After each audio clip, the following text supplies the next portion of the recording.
Ted Peterson, thank you for all your tips. And South Florida is not usually known as a place to find ghosts, but you might be surprised to know that the book Haunted Houses in America includes a place in Coral Gables that it describes as this country's largest haunted house. It just happens to be the ultra-elegant Biltmore Hotel.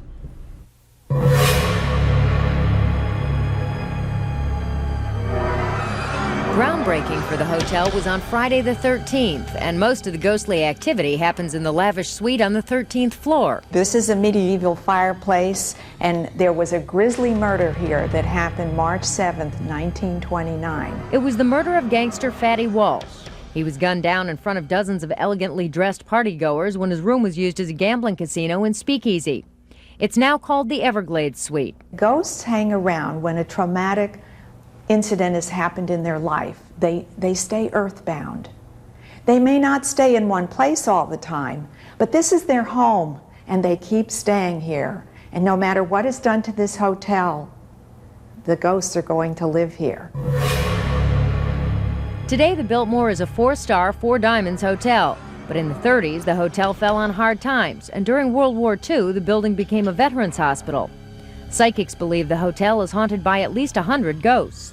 Many guests have told the story of pushing the button to their floor and the elevator just going up to the 13th floor. Sometimes it doesn't even want to come down. And so they have complained to the hotel that something's wrong with the elevator. And it's probably Fatty Walsh. She's just playing a trick. After the hospital closed, the building stood empty for 17 years until it was restored back to a hotel in 1987 at the cost of $55 million.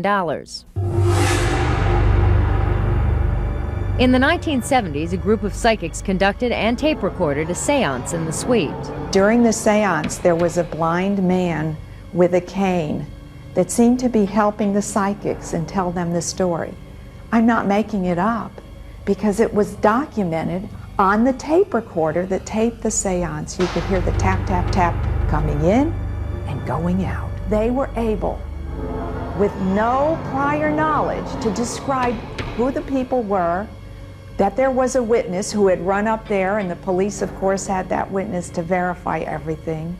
And they described the whole murder, how many bullets were shot. A young officer investigating Fatty Walsh's murder was Sergeant Kimbrough.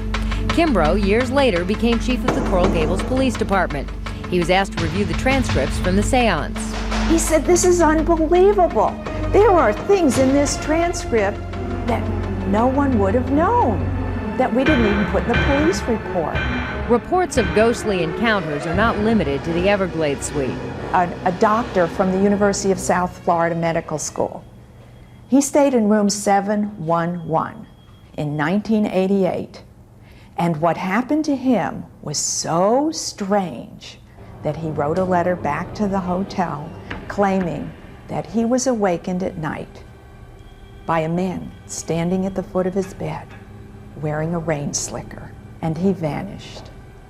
And he felt on the ground to see by his bed, and there was a damp spot that had been left there. Another ghost that haunts the hotel is known as Russian Jenny, a woman who lived near the Biltmore in the 40s. She was walking with her baby daughter out on the grounds here, and someone slashed her and killed her. And of course the baby survived, but she's still looking for her baby, and many guests have felt some presence in their room, and they look and they see this white veiled object. And they've reported this, and they feel it's Russian Jenny, after 50 years, is still looking for that baby. The Biltmore Hotel is rich in history and becoming more and more rich with spirits, they say. Well, on Halloween night, the Miami Storytellers Guild will tell ghost stories around one of the Biltmore's Gothic fireplaces. It's open to the public, and we're going to have more on Montage in a moment.